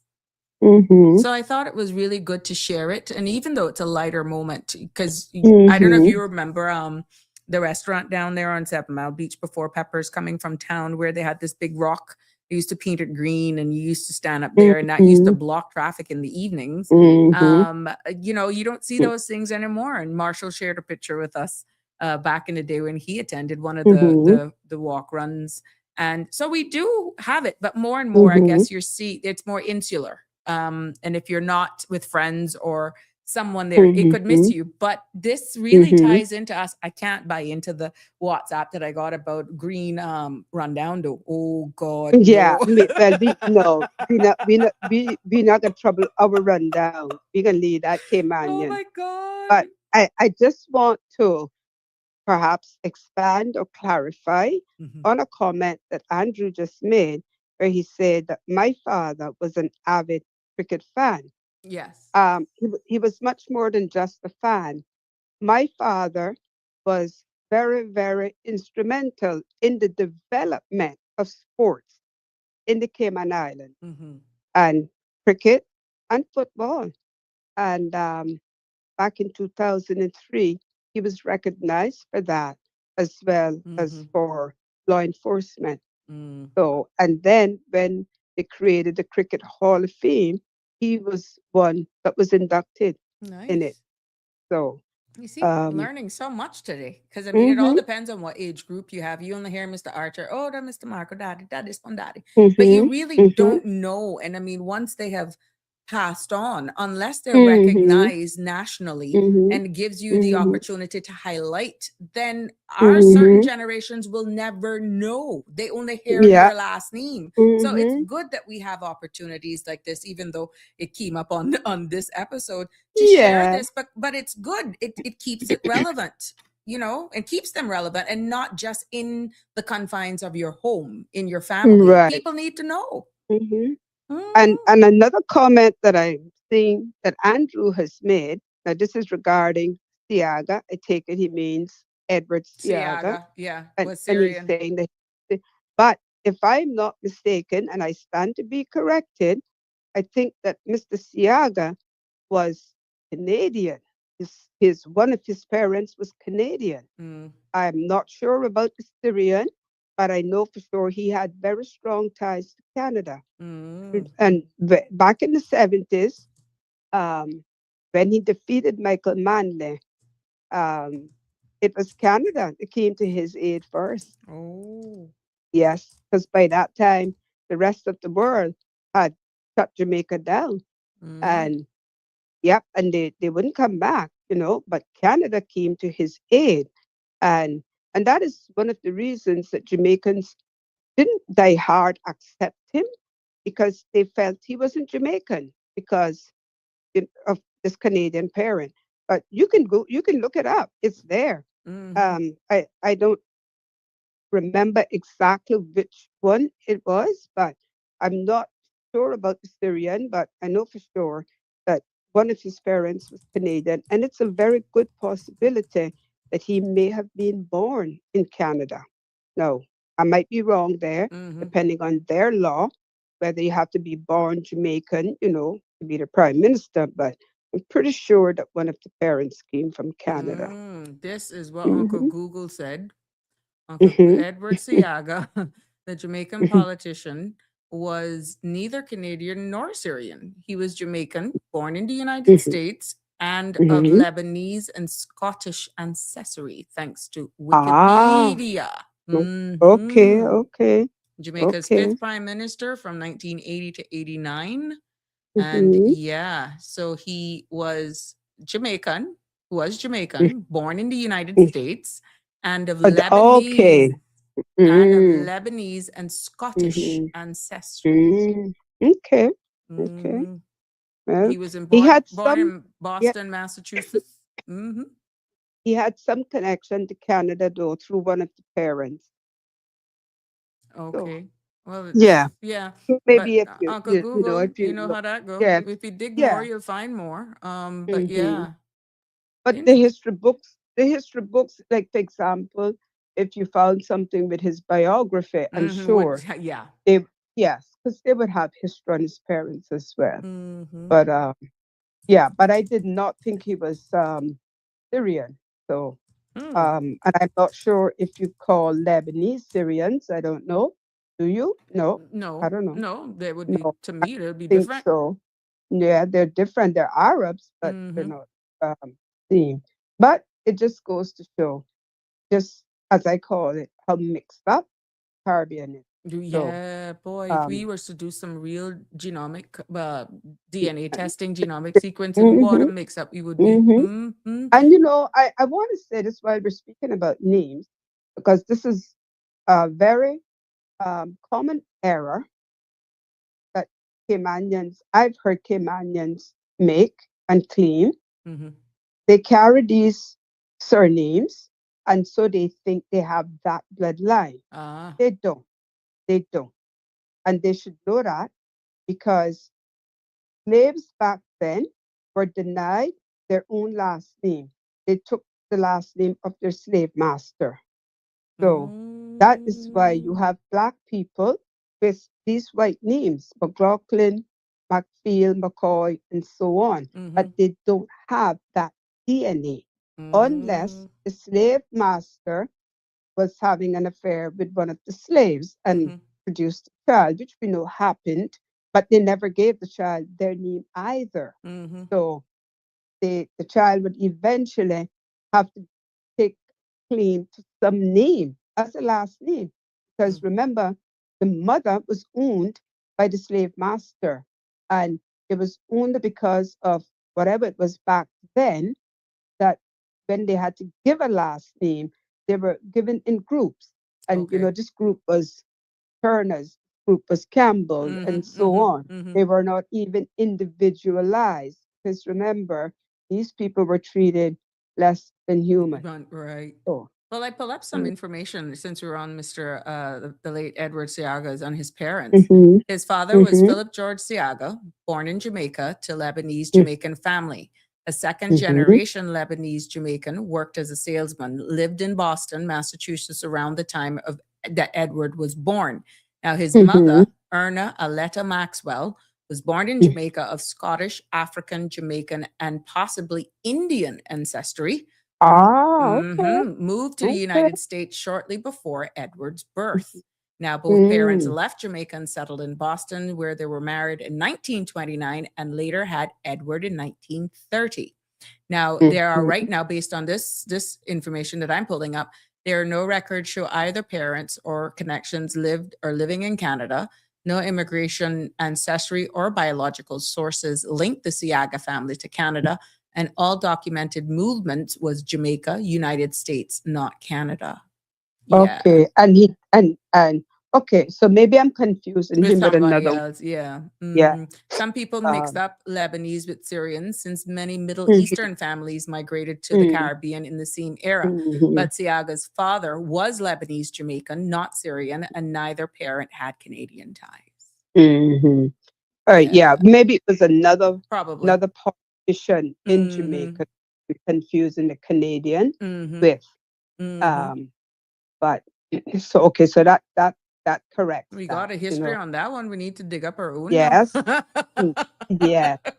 And you know what would be very interesting Well, since we're on Edward Seaga to look up Michael Manley. mm, Because no, let me tell you, his father, Mr. Norman Manley, mm-hmm. he had very, very close ties to Cayman.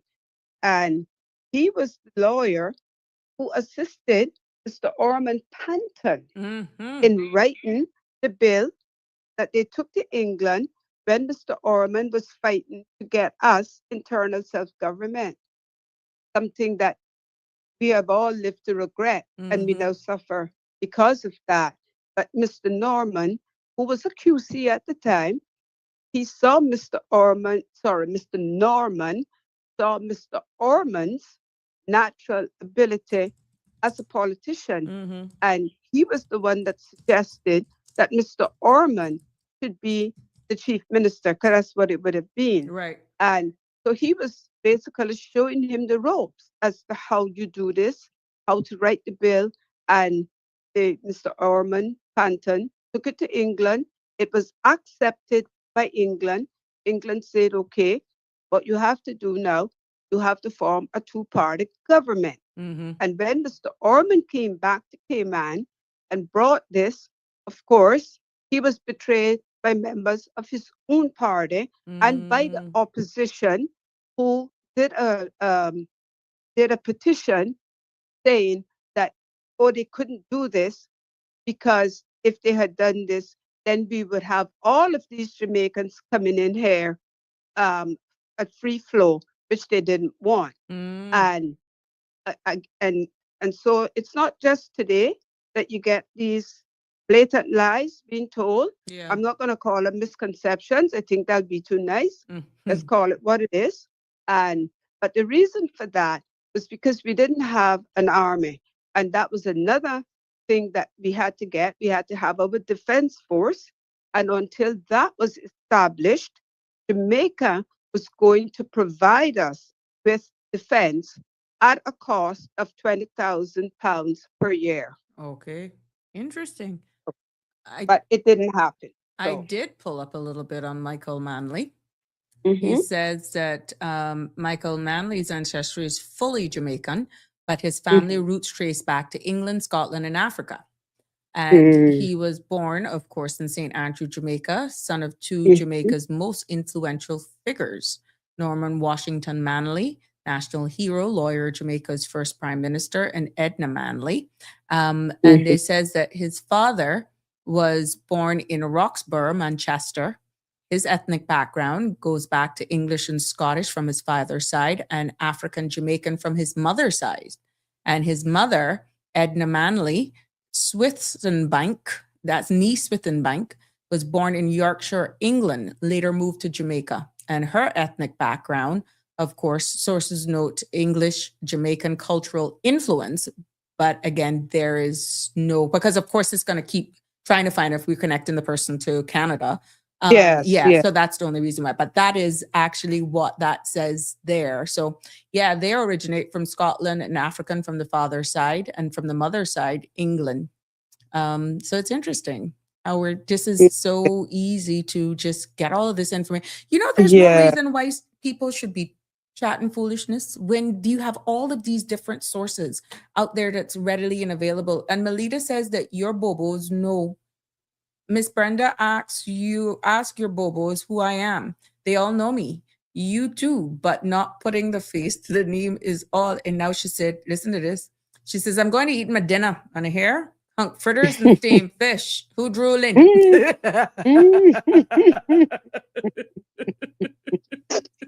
And Oh and my for gosh. those that don't know, my Bobo that she's referring to is Marco. Okay, all right. There we go. Ask your Bobo who You know, Melita is. well, on that note, maybe she's related to Marco's wife because Oh. Marco's wife from West Bay. Okay, So well, who to tell? There you go. she can confirm that. You can be for me. Dora the Explorer after the show and go and find it Yeah. out. You'll put the person to the name. But it was Yeah. really good. Thank you so much for taking us down this history road today and tying it all back to exactly how I never thought that this would have gone off like this. I could be honest with you, Miss Brenda. I said, girl, you going out on a limb. But when I find this thing tying back to Cayman with the names and all that sort of stuff, I'm like, you know what? They said that we have lost it. We don't know where we come from and all this sort of stuff. If this is the first way of opening the door to have this conversation, then look at what we unearthed. Look.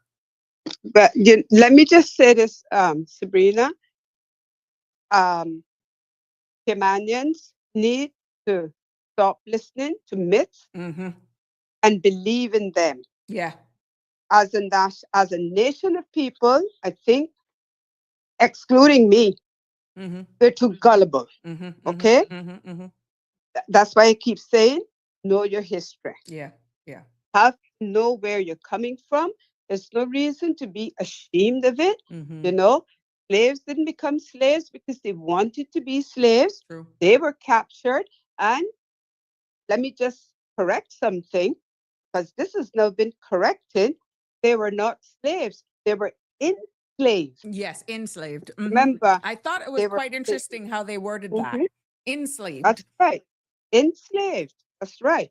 And so you know, you have to be careful how you word that. And that wasn't by choice, you know.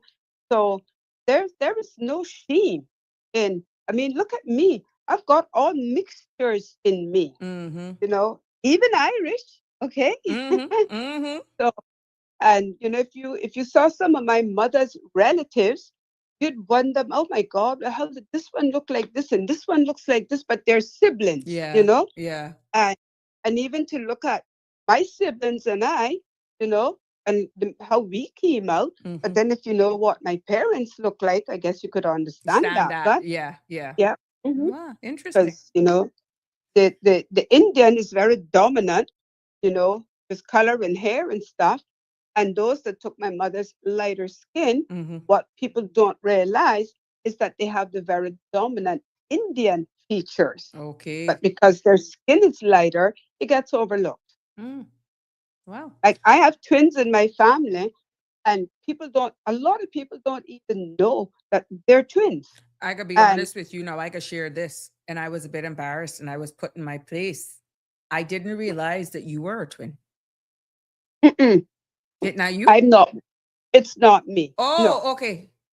No. Because I wished my friend a birthday, and they're like, oh, you didn't wish Miss Brenda a birthday. I'm like, I didn't know. No, she's a twin. I says, I didn't know, because it's who pop up on my Facebook. You understand? Once you know how to do the birthday things. And that's where I pull a lot of this information. And they're like, well, Brenda's birthday was today too, you know. And I said, I didn't know she didn't pop up. That's her twin brother. No, The twins are Sandra, Andre and Sandra. Okay. Mhm. Okay. See? Mm. So, all right. Thank you for clarifying that because I was like, Yeah, oh but my God. again, Mm-hmm. and of course, Sandra's dark like daddy, Andre's like mama. Okay. Uh, Good. And and again, the interesting thing there is Sandra has mama's features, even though Mm, she has daddy's color. Andre has daddy's features, even though he has mama's color. So good. Dug it. Genetics, yeah, DNA. Well, yeah, thank you for sharing that, that with us. And Melita does confirm, yes, I am. She's my first cousin. You're there too you bright, go. you know. There She you say, you go. too bright, you Okay. know. Yeah. Well, you know what, Melita? You want to go through a little something, and Little if bit. it's smart enough, you'll bite. You'll figure it out. Thank you so Yeah. much for your contribution. Always a pleasure Sure. having all of you on. Thank you. Have a good evening. You too. Bye Thank you. bye. Sure. Bye bye. Well, there we have it. I never expected this to go here today, and I'm so happy that I followed my gut and had this episode of Sabrina Speaks as we showcase and celebrate. Yeah, happy St. Patrick's Day. Learning so much. We learned so much in Marshall. I could kill you because you never send me the pictures, but I guess he will share them with me overnight and we can share them tomorrow. What did you do on St. Patrick's Day? But as we wrap up today's St. Patrick's Day special, I want to leave you with this: culture is a gift. Yes, it's something we share, something we celebrate, and something that brings us together. So whether we're Irish, Caribbean, or anywhere between, may your day be filled with laughter, may your home be filled with peace, and may your path be lined with opportunities you don't even see coming. Yes, that concludes this episode of Sabrina Speaks right here on CMRTV.com. It has been my pleasure bringing you another episode. I look forward to joining you tomorrow evening again, 5 o'clock, for another thought-provoking discussion. And of course, what's the sense without you? You are the reason. And I look forward for your participation, your contribution, as well as we continue to build and live in this space. As I do every evening, love you lots. God bless. Be safe on the roads. Good night.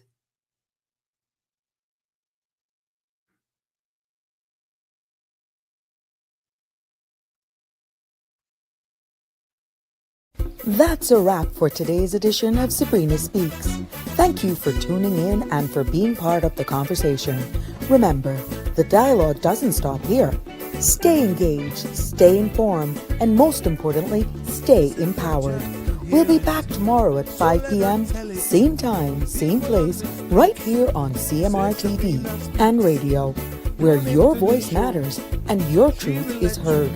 Until then, Cayman, take care of yourself and each other.